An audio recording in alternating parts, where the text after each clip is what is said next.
soc el Lluc dels Octubres del Caret i avui us vinc a fer la ressenya de Prohibido querer en històries d'amor.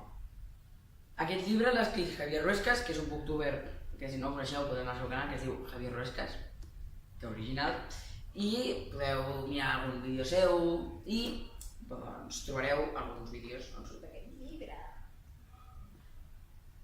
És un llibre que m'ha agradat molt perquè, així com el nom sembla molt cursi, tampoc és tan cursi. No dic que no sigui gens, però no tant. Però sí que hi ha moltes coses que dius ole tu. El llibre comença quan la Cali, una noia de 17 anys, té una cita íntima amb el seu nòvio, que és el Gerard, de la seva edat també, i són youtubers.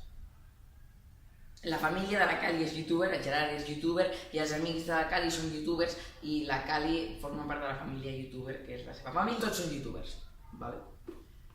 Però llavors, el primer dia de col·le, coneix a l'Héctor, que no és youtuber.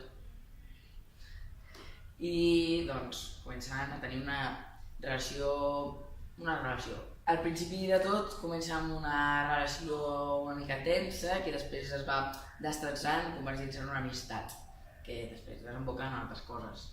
M'agrada molt la manera d'escriure d'aquest escriptor, sobretot també m'agrada molt com escriure una de les 3 històries que escrivia en el llibre de Por una rosa, que escriu en segona persona.